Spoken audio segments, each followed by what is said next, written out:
آی علی ابن موسی رضا به خدا مریض داری. آی علی ابن موسی رضا به خدا این مردم کار دارن روی خاگان جزرن.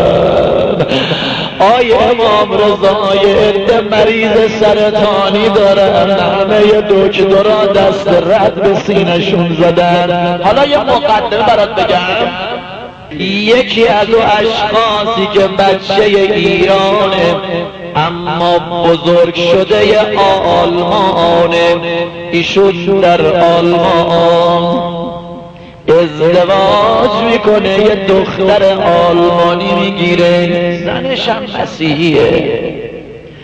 اما بعد از چند سالی خانومش مریض میشه، همه دکترای آلمان جوابشو میکنن، با اینکه بهترین دکترها و اطباء در آلمان هستن، ماهرترین پزشکان در اونجا، اما دکترای آلمان میگن ما نمیتونیم معالجه کنیم، ما نمیتونیم درمان کنیم، علاج پذیر نیست بیماری خانم شما.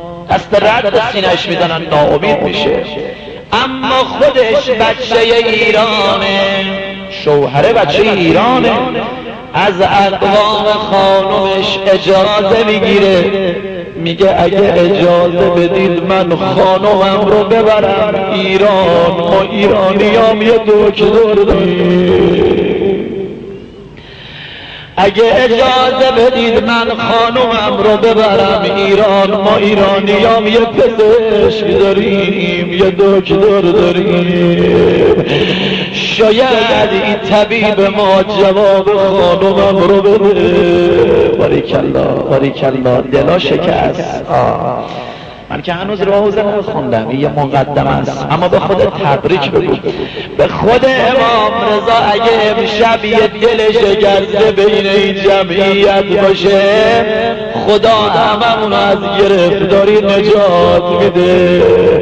میگه از اقوام خانومم اجازه گرفتم، خانومم را آوردم ایران، میگه نیمه شب رسیدیم مشهد علی ابن موسی رضا، اما میگه اومدیم یکی از هتل هایی که نزدیک حرم بود، اونجا مکان کردیم، اونجا موندیم. میگه نیمه شب یه وقت دیدم خانومم داره صدا میزنه، میگه آی شوهر من که مردم، این دکتر شما کجاست؟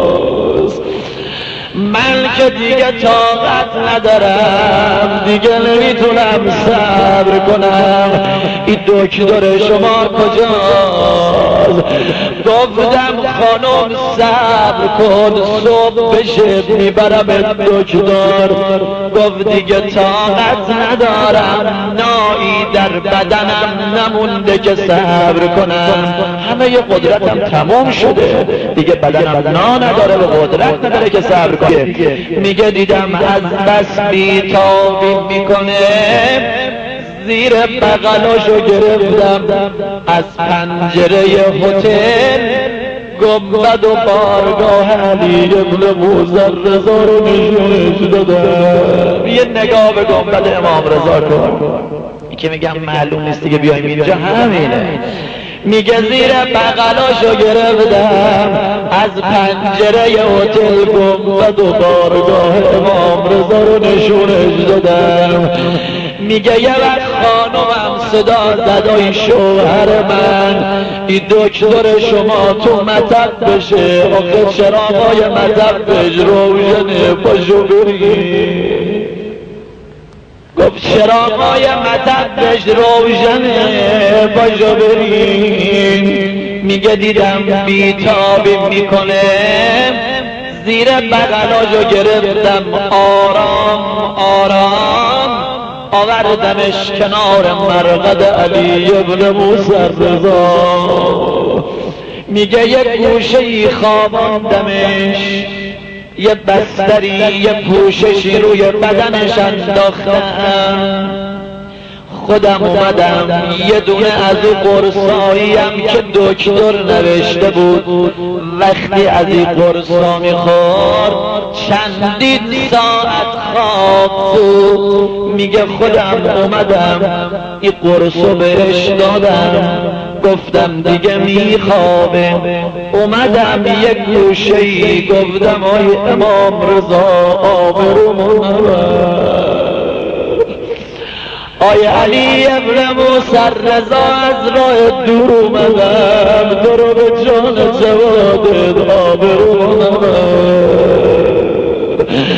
آی علی ابن موسی رضا اگه جوابمو ندی اگه خانوممو جواب ندی دیگه کجا برم جواب اقوام خانومم رو چی بدم؟ گفت بی اختیار شدم دلم شکست گریه کردم. میگه از شکستن افتاد هر چیز از ارزش به جز دل. آی گریه کنه برای شما میگم شکست دلا از شکستن افتاد هر چیز از ارزش به جز دل. هست این بشکسته را رونق بر اشیاء شکسته. میگه اومدم یه گوشه‌ای گریه کردم گفتم آی امام رضا همه امید من تویی. آی امام رضا من در اینجا نفع عشمت و جا آمدم از بد حادثه اینجا به پناه آمدم. بگذارید امشب علی ابن موسی رضا اسم شما هم بنویسه. بگذارید وقتی فیلم برداری میکنن از این جمعیت شما تو فیلم باشید برای فردای قیامت وقتی من و شما رو برهنه از خاک بیرون میارن. مجلس امشب حال و هوای دیگری داره. آخه نام امام رضا ما مهمون امام رضا هستیم. میگه بعد از چند لحظه با خودم گفتم بگذار برم شاید میبینی خانومم از خواب بیدار میشه. این منظره عزاداری ایرانی ها رو ندیده مسیحی دیگه هاش مردم از عزاداری باز بداره. میگه اومدم یه گوشه‌ای دیدم خانومم از خواب بیدار شده اما داره گریه میکنه. هی نگاه به حرم امام رضا میکنه و گریه میکنه. گفتم خانم چی شده؟ چرا منقلب شدی؟ چرا داری گریه میکنی؟ یه وقت صدا دادای جوهر من آقای دکتر شما مرا شفا داد. این دکتر شما جواب منو داد. گفت از امام رضا شفا گرفت و مسلمون شد. گفت هر سال او ارادتی که دارین خدمت علی ابن موسی رضا میایم کنار قبر آقا به خدا ما آرزو داریم اینجا اومدیم. آقا به جان جوادت همه ای جمعیت کار دارن. به خدا یکی از مادرایی که الان داره گریه میکنه بچه مشهد امام رضاست. قبل ازی که من بیام اینجا صدا زد برادر اون مریضی که دیشب دعاش کردی امروز خبر به ما دادن حالش بهتر شده. مردم من که قابل نیستم اما یه اشک چشم شماست که امام رضا نظر به مجلس میکنه. گفتم جوونا اشکاتونو پاک نکنید. آی پیر مردا بگذارید این محاسن سفیدتون اشکالود باشه. بگذارید امشب وقتی امام رضا میاد به ما مزد بده این اشک چشم ما رو ببینه. حالا همه صداش بزنید رضا